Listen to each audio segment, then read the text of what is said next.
On this episode of The Exchange, I discuss body confidence with Alex Light, and Amber Driscoll talks about why we should follow people on social media that make us feel good about ourselves.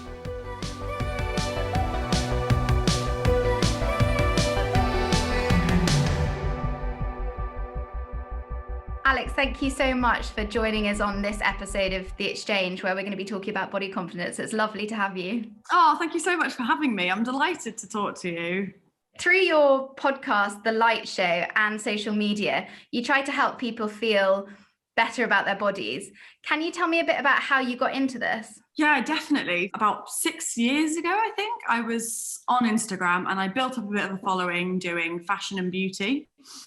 And I would wear these amazing outfits and go to a place, go travel around London and shoot these amazing images that looked really good. And then I would sort of edit them afterwards and maybe make myself look slimmer and just make them look as beautiful and sort of aspirational as possible. At some point, I realized that what I was doing was completely so at odds with what was going on behind the scenes and so not reflective of my real personal life, because these images were just so unattainable, not just for the people consuming them, but for me as well, because I was editing them. It didn't even look like me.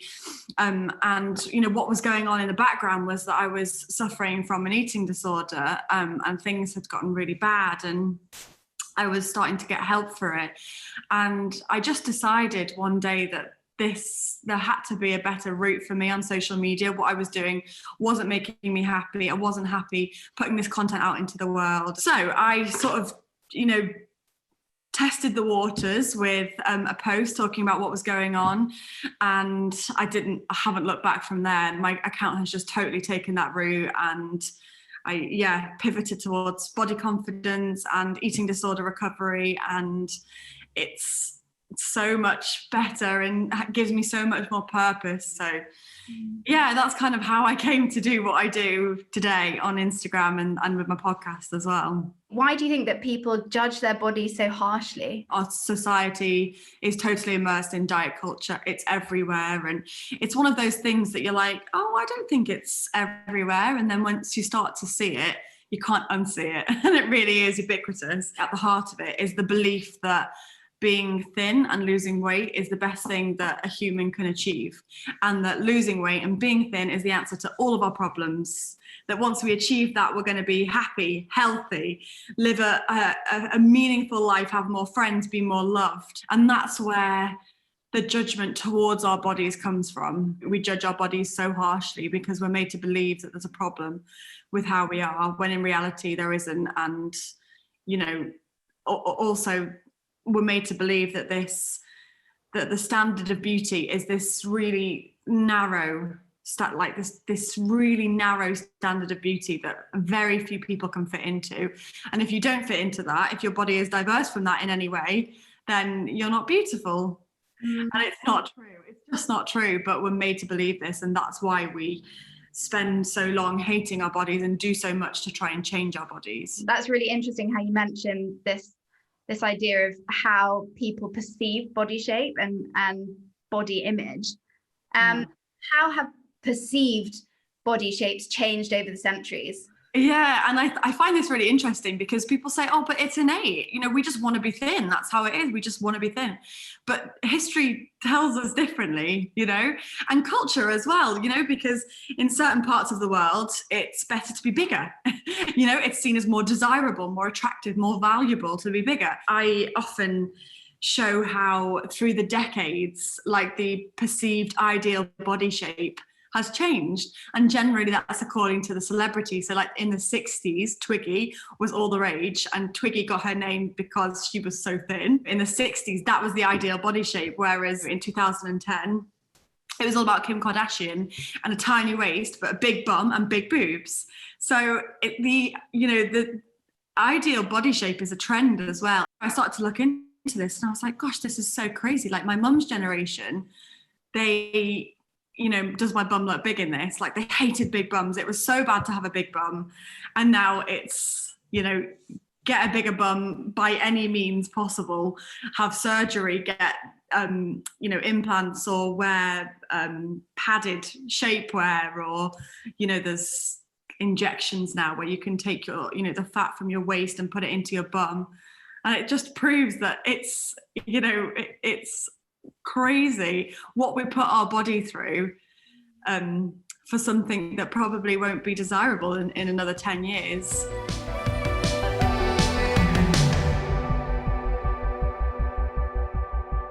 Amber, so much of what you have to say on social media is focused around loving your body.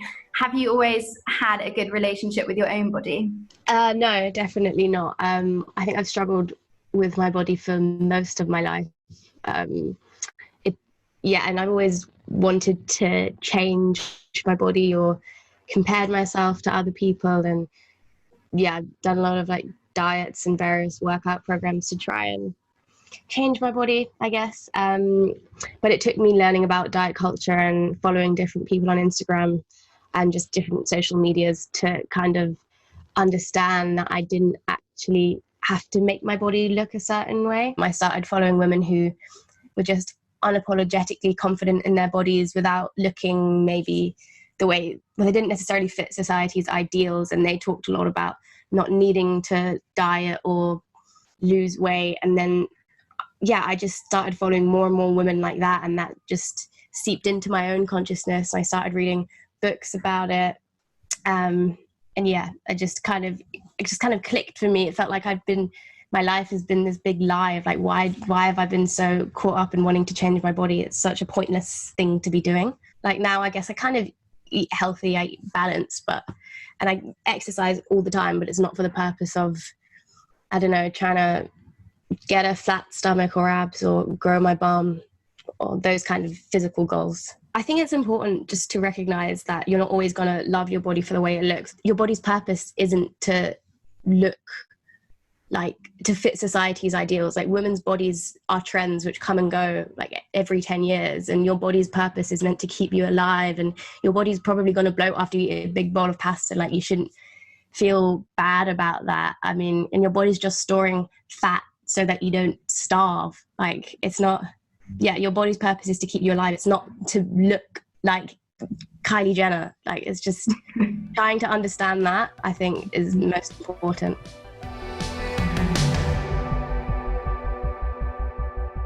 Body confidence is often presented as a woman's issue, and a lot of people feel that not enough attention is given to boys and men.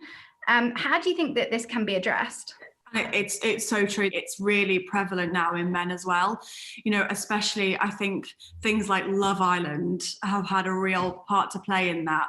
You know, that the men that appear on Love Island are all completely, you know, ripped and shredded, but that has become the ideal body shape now, which is just as hard for a man to achieve as a woman to be thin. So I think it's really important that we start to look more at male body confidence as well, and eating disorders in men. You know, because the media portrays eating disorders as, you know, it has one image, which is a thin white woman, and it's just not the case at all. I don't know if you saw the Freddie Flintoff documentary, which tracked his, chronicled his struggle with bulimia, which was so insightful. It was really hard to watch and triggering for anyone who's struggled with an eating disorder, but so important to show that this is not just a woman's issue. And we need men to know that, so that they feel like they are able to open up about it and seek help as well. And I really applaud Freddie Flintoff for being so honest and open about his struggle, you know, despite it being incredibly difficult to watch. There's a part of me that thinks that we also have a big responsibility in the way that we talk to our friends and the way that we talk to people we know about their body, because I think if we are constantly putting certain body types on a pedestal, that rubs off on those around us. Yeah, definitely. Like, I think in general, you should just never make comments about someone's body or their appearance, because you never know what they're going through. Like, when I was bulimic, people would say like, oh my God, you look amazing. And that just reinforced my idea that I needed to keep on doing what I was doing, because people are accepting me and they prefer the way my body looks now that I've lost all this weight. And yeah, just you never know what people are going through. And even if they've lost weight in like a healthy way and they haven't had an eating disorder, it still reinforces the idea that the after is like better than the before. And yeah, I just say to people, you look wonderful, you look healthy, you look happy, rather than, oh my God, your legs, what, just, you know, whatever. Yeah, that's such good advice. I mean, most of what people looks like is genetic. Like, it's just, you can't help what you look like or what body type you have most of the time. So there's obviously been a lot of talk in recent years about body positivity and showing diverse body shapes and sizes in the media. As a model, in what ways do you think that the industry is changing? It's slowly changing, but I don't think enough. I mean, I imagine loads of brands and companies just do it now as a kind of box ticking exercise. I mean, I still don't understand why, like, runway and catwalk, the models still have to be certain measurements and are told by agencies to lose weight and retain the same measurements that they had when they were teenagers. Like, I don't actually understand how that's legally allowed and why that's just the accepted standard. I mean, I wish that would change. Why is it so important that different body sizes and shapes are represented in the media, do you think? This is so important, like so important. And I think because for so long we were fed this one very narrow, as I told you, this very, very narrow standard of beauty, which was a thin, tall, white woman. And because of this, because the media said this is what's beautiful and nothing else, we all strived so hard to become that, to achieve that, because we felt like that we were failing. And the truth is that there is so much beauty in diversity, and really that's where the beauty lies. So why is it that in humans we only see this one type as beautiful? Because, and it's just not true. And I think the more you open up your mind to you know, bodies of all shapes, sizes, colours, genders, the more beauty you start to see in diversity. And I think that's one of the reasons as well that I'm really keen, and I say all the time, to diversify your social media feed. Absolutely. If you follow only one certain type of person and, you know, that makes you feel bad, diversify it. Seek out people of all different shapes and sizes, because seeing that is going to make you then see the beauty in your own body. What do you do now to sort of keep things, I suppose, positive and ensure that you avoid comparing yourself to other people? It's so hard because comparison is natural, like it's just a very human thing to do.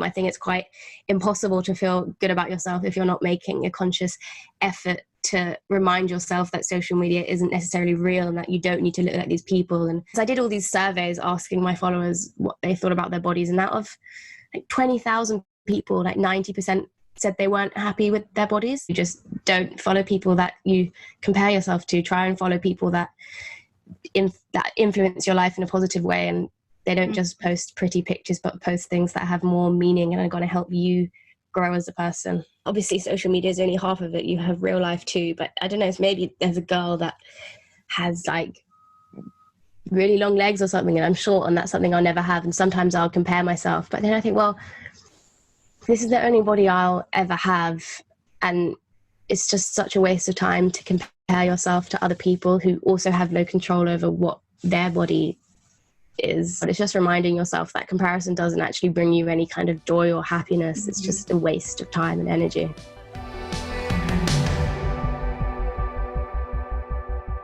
Obviously, a lot of people face discrimination for their body.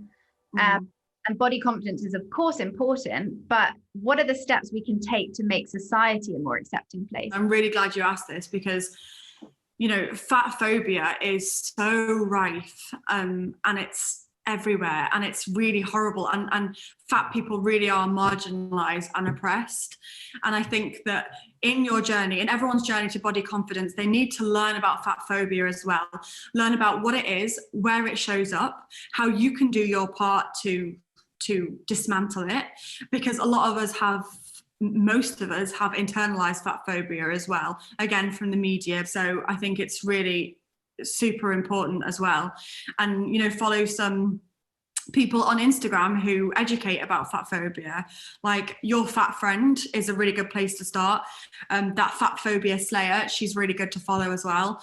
And learn from these people, and take what they're saying and apply it to your everyday life, and make sure that you do your part. I think it's really important, and I'm so happy that you asked that question as well, because it's a huge one.